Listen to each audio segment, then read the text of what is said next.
আসন্ন জাতীয় সংসদ নির্বাচনকে সামনে রেখে পাবনা ৪ আসনে নির্বাচনী তৎপরতা জোরদার করেছে বিএনপি। এরই ধারাবাহিকতায় শাহপুর ইউনিয়নে বিএনপি ও অঙ্গ সহযোগী সংগঠনের উদ্যোগে অনুষ্ঠিত হয়েছে গণমিছিল। সিনিয়র রিপোর্টার জাহাঙ্গীর আলমের প্রতিবেদনে দেখুন বিস্তারিত।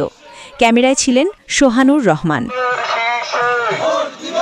পাবনা ৪ আসনে বিএনপি মনোনীত ধানের শীষের প্রার্থী হাবিবুর রহমান হাবিবের পক্ষে শাহপুর ইউনিয়নের ৯ নম্বর ওয়ার্ড বিএনপি ও অঙ্গ সহযোগী সংগঠনের উদ্যোগে এই গণমিছিল অনুষ্ঠিত হয়।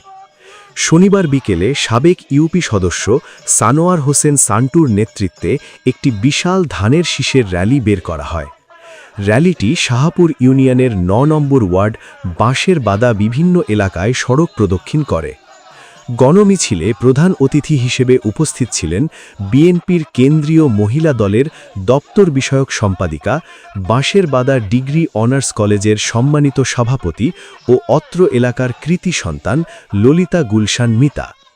এছাড়াও বিশেষ অতিথি হিসেবে উপস্থিত ছিলেন তাইজাল হোসেন, সেলিম বিশ্বাস, রন্টু, বাবু মল্লিক, সেলিম, জাহাঙ্গীর হোসেন, ইকবাল আহমেদ অলিভ, হামিদুর রহমান, বিদ্যুৎ বিশ্বাস, জিয়াউর রহমান, হোসেন আলী, রাসেল আলী, কালাম, আলিম সাধুসহ বিএনপি ও অঙ্গ সহযোগী সংগঠনের নেতৃবৃন্দ।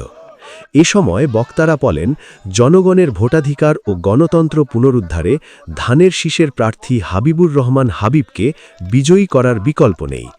তারা আসন্ন নির্বাচনে বিএনপিকে বিজয়ী করতে ঐক্যবদ্ধভাবে কাজ করার আহ্বান জানান। সবাই বান্না করতে আমার জীবনে আমি কোনদিন কারোর কাছে ভোট চাবো না। কোনো আপাত বিপদে কোনো লোকের ধরে নিতে আমি দেবো না। কোনো চোরটার টাকা বাঁচাবাদ আমি দেবো না।